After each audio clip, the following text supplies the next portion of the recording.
ঢাকা 17 আসনে হিরো আলম বনাম আন্দালিবুর রহমান পার্থ। নির্বাচনী লড়াইয়ে তারকা চমক। বাংলাদেশের আলোচিত কন্টেন্ট ক্রিয়েটর আশরাফুল আলম, যিনি সবার কাছে হিরো আলম নামে পরিচিত, আবারও জাতীয় সংসদ নির্বাচনে অংশ নিতে যাচ্ছেন তিনি। এবার তিনি প্রতিদ্বন্দ্বিতা করবেন ঢাকা 17 আসন থেকে। আগের মতো এবারও তিনি স্বতন্ত্র প্রার্থী হিসেবেই মাঠে নামবেন বলে জানিয়েছেন। তবে তিনি জানিয়েছেন কয়েকটি রাজনৈতিক দলের সঙ্গে তার আলোচনা চলছে এবং ব্যাটে বলে মিললে কোনো দলে যোগ দিতেও পারেন। এই আসনের সবচেয়ে শক্তিশালী ও আলোচিত প্রার্থী হচ্ছেন আন্দালিবুর রহমান পার্থ, যিনি বাংলাদেশের জাতীয় পার্টি বিজেপি থেকে নির্বাচন করবেন। এছাড়া জামায়াত ইসলামী বাংলাদেশ, এনসিপি ও আরও কয়েকটি দলের প্রার্থীও এই আসনে প্রতিদ্বন্দ্বিতা করবেন।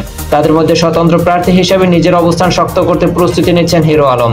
সাংবাদিকদের সঙ্গে আলাপকালে হিরো আলম বলেন, নির্বাচনে অংশ নেওয়া আমার কাছে শুধু জয়ের বিষয় নয়, এটি একটি প্রতিবাদের মাধ্যমও।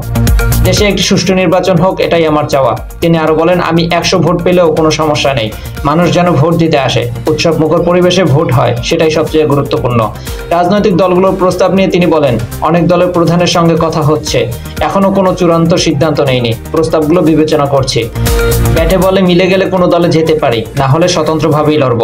নিজেকে নিম্নবিত্ত ও প্রান্তিক জনগোষ্ঠীর প্রতিনিধি দাবি করে হিরো আলম বলেন, আমি সংসদে যেতে চাই গরিব, অবহেলিত ও পরিশ্রমী মানুষের জন্য। তারা দেশের আসল শক্তি, কিন্তু সবচেয়ে বেশি উপেক্ষিত। তাদের জন্য আমি কাজ করতে চাই, মাঠে থাকতে চাই। এই আসন গঠিত হয়েছে ঢাকা ক্যান্টনমেন্ট, গুলশান, বনানী, বারিধারা, মহাখালী এবং মিরপুরের কিছু অংশ নিয়ে। মোট ভোটার সংখ্যা 3,25,205 জন।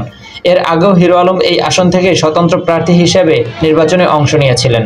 মাহাদি হাসান, ডেস্ক রিপোর্ট।